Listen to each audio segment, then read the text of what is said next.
Good evening and welcome to the National Theatre for this, the third in our series of informal conversations with major performers.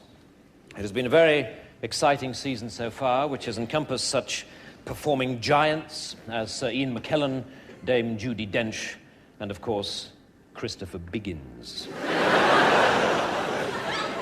But tonight we are to welcome a man who, although no giant, has nevertheless made a huge impression in his chosen field. Ladies and gentlemen, Mr. Elton John.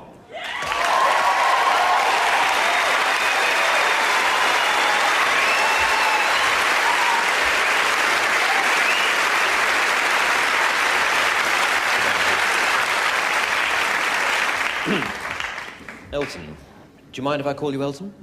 No, it's fine. Good. Well, Elton. I'm sure the first question that everybody would like to ask you is this. Funny name, Elton. How did you come by it? Well, I used to be in a band, and I wanted to become a singer in my own right, and I wanted to choose a name, and the saxophone player in the band was called Elton, so I chose that name. Hmm? Did you ever consider John Elton?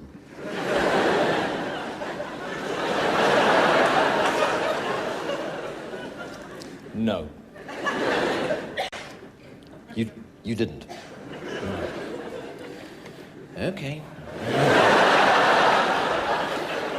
Right, well, let's start with those early albums, then. One of which I believe was called simply Elton John. Yes, that's correct. And you didn't feel awkward with the name at all? No. You didn't feel that people might say, wait a minute, they mean John Elton. They've cocked up the record sleeve and printed the bloody name the wrong way around. No, I thought it sounded great, and, you know, I thought people would be more interested in the music rather than the name. Hmm.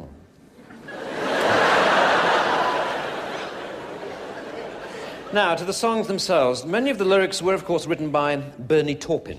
Yes, that's right. Yes. Well, I'd like to talk about Bernie for a while, since obviously he's been an enormous influence on your career. Yes, he has, yes. Tell me, did you ever discuss changing his name?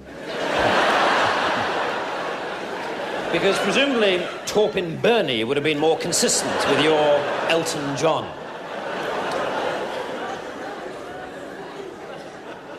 Look, do you want to talk about the old songs or not? All right, the songs. The old songs. Your song is a classic, isn't it? Yeah, it's quite popular, yes. Well, there is a verse in that song in which, talking about the eyes of the person that the song is about, you sing, "Excuse me for asking, these things I do. You see, I've forgotten if they're green or they're blue." Yes. What I'd like to know is this. Is it this sort of chronic forgetfulness that led you to forget that Elton is not, in fact, a Christian name at all? It is a surname. And not a very attractive one at that.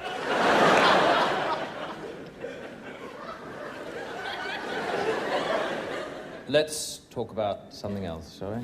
Forget the name. All right, Mr. John. Let's talk about being a stage performer, should we?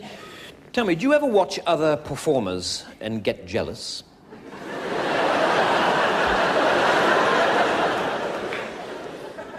I'm not sure I follow you there. I mean, jealous of what? Well, for instance, Ben Elton.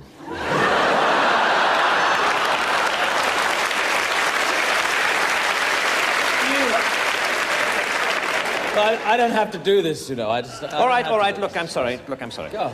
All right.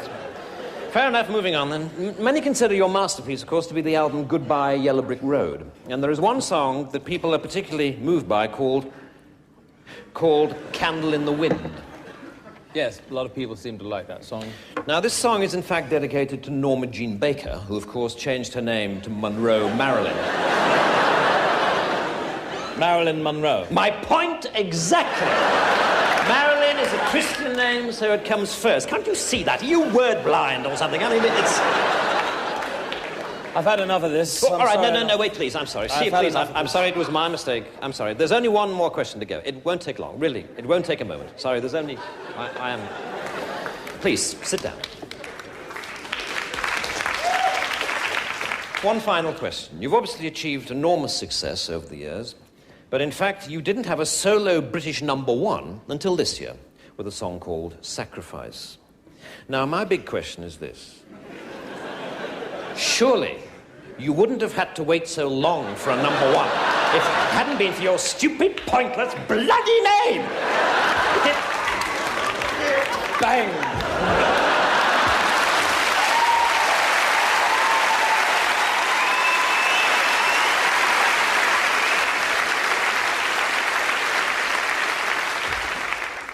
What a head, Dick.